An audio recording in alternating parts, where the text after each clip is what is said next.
আসসালামু আলাইকুম। লিটন কুমার দাস ওরফে নরেন্দ্র কুমার দাস নিজের ব্যাটে রান না থাকলেও ক্যাপ্টেন্সি দারুণ করছে। ওয়েস্ট ইন্ডিজের মাটিতে প্রথমবারের মতো টি-20-তে হোয়াইট ওয়াশ করছে বাংলাদেশ ওয়েস্ট ইন্ডিজকে। তাই এক প্রকার বলাই যায় যে লিটন কুমার দাস পরবর্তী টি-20 ক্যাপ্টেন হবে বাংলাদেশের। নিজের ব্যাটে রান না থাকলেও ক্যাপ্টেন হয়ে যাবে এখন, কারণ ক্যাপ্টেন্সি ভালো করছে টি-20-তে। এটা বাংলাদেশে এখন দেখেন মেহেদী হাসান মিরাজের পরে আপনার লিটন দাস এখন টি-20-তে ক্যাপ্টেন্সির জন্য বিবেচনায় থাকবে, যেটা থাকারই কথা। নিজের ব্যাটে 3 ম্যাচে রান করছে, মোটে মনে হয় আপনার 17। 3 ম্যাচে মোটে রান করছে 17, কিন্তু unbeaten brilliant performance that's it. Zakir Ali অনেক একটা বেটার কাজ করছে। একজন অ্যান্ড্রু রাসেলের ভূমিকায় ব্যাটিং করতেছে জাকির আলী অনেক বর্তমানে, কিন্তু এই জাকির আলী অনেকের পরিচর্যা করতে হবে আমাদের, তা না হইলে আপনার দিনে দিনে এই জাকের হারায় যাবে। আমরা কিন্তু একজন সাইফুদ্দিন কিন্তু হারায় ফেলাইছি।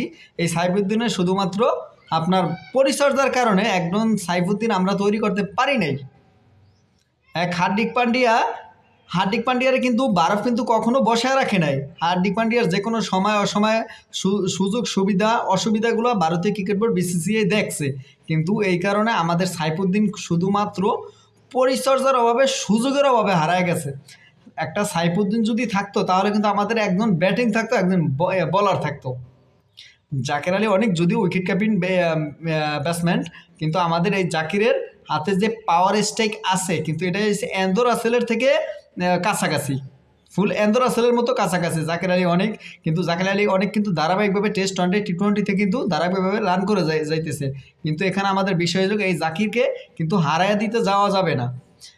বিসিবির উচিত যে এই জাকিরকে একটা পরিপূর্ণ সুযোগ দেওয়া। ভারতীয় ক্রিকেট বোর্ড দেখবেন কিছুদিন পর পর রোহিত শর্মা, বিরাট কোহলি, রবিচন্দ্রন অশ্বিন ছিল, এখন যদিও অশ্বিন এখন অবসর নিয়ে গেছে ইন্টারন্যাশনাল ক্রিকেট থেকে, রবীন্দ্র জাদেজা, জাস্টিস বুমরা, মোহাম্মদ সিরাজকে একটা সিরিজ পর পর মাঝে মাঝে কিন্তু ফোপ করে বসায় দেয়, শুধুমাত্র বিশ্রামের জন্য কিন্তু বসায় দেয়। কারণ টানা খেলার ভিতরে থাকলে কিন্তু পারফরমেন্সে অনেক ব্যাঘাত ঘটে, টানা খেলার ভিতরে থাকার জন্য। কিন্তু এখানে আমাদের একটা জিনিস বুঝতে হবে, আমরা টেস্ট ওয়ানডে টি-20 সব এক খেলোয়াড় দিয়ে চালানোর চেষ্টা করি। এই যে দেখেন সাধারণ লিটন দাস প্রথম ওয়ানডে কিন্তু ওয়ানডাউনে ব্যাটিং করছে লিটন দাস, সেকেন্ড ওয়ানডে আইসা পড়ছে ওপেনিংয়ে। তানজিদ তামিম একজন ওপেনিং ব্যাটসম্যান, তারা নামায় দিচ্ছে ওয়ানডাউনে। আমাদের শুধু রোল পেস করতেই হইব, চেঞ্জ করতেই হইব। এটা হচ্ছে আমাদের বিসিবির কর্তাদের লোকা আপনার রীতি।